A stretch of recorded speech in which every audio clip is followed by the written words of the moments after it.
Cinema is dead. Long live Bob Iger. Also, I'm putting as much effort into the visuals of this video as Disney put into this blatant cash grab. It's funny how much more life and emotion hand-drawn animation adds to something, isn't it? So we have arrived to the question of the day. Is Lion King 2019 a miserable experience?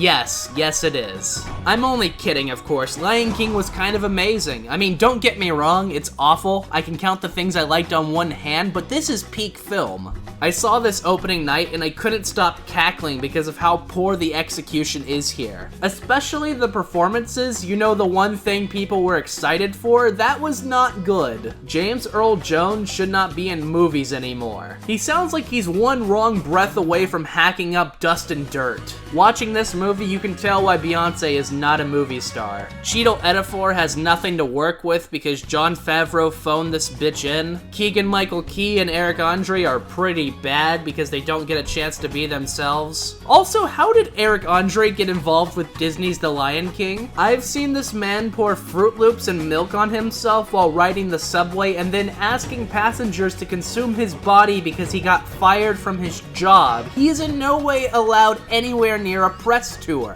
I hate Seth Rogen, not even in this movie or as a person, but just his essence bothers me. I did like Donald Glover though. He's on par with the original adult Simba, if not better, and you know what?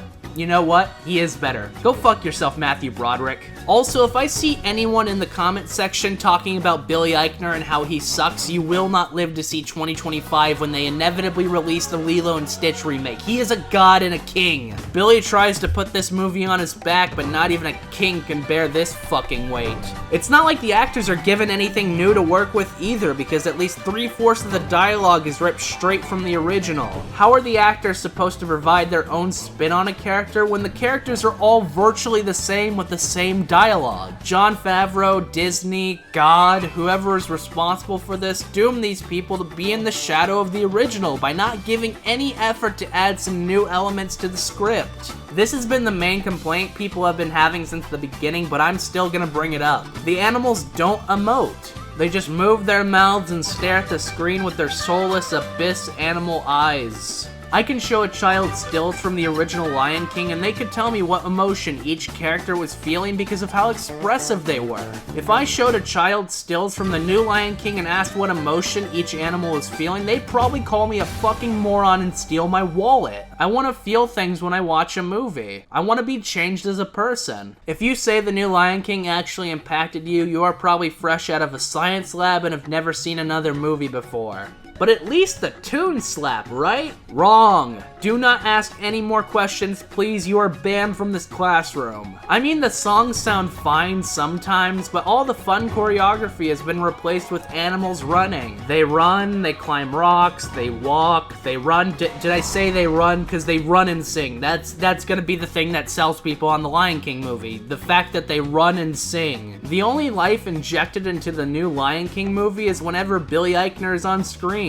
Most of his jokes are pretty nice and he's quite a good singer. If this would have been 10 minutes long and just Billy Eichner, I would have given Lion King a 10 out of 10, but it's not and I hate it. A few small things I liked besides Billy Eichner, of course. There's a few shots that are actually quite pretty, especially Scar at the end of Be Prepared. That's just really nice to look at. Hans Zimmer worked on some of this and you can tell because his score is the only quality music in this movie. The songs without any singing are the highlight in a musical. Just let that sink in, please. John Oliver is weirdly charming as Zazu. He's nowhere close to Rowan Atkinson, but he does a fine job with what he's asked to do. Are you gonna stop me? No, I'm not. You disgust me. Overall, I hate this movie, but I'm definitely gonna rewatch the Mufasa death scene with some adult beverage in me once it releases online. That is some hilarious shit. That is top tier comedy. I give Lion King a 2 out of 10. It's a really bad movie. I recommend this movie to no one because there's an indie movie that came out in 1994. I don't know if you heard of it, but it's really similar to this. It's called The Lion King. Just go watch that instead. Thank you for watching. I have some social media on the screen. Subscribe, hit the bell, and farewell.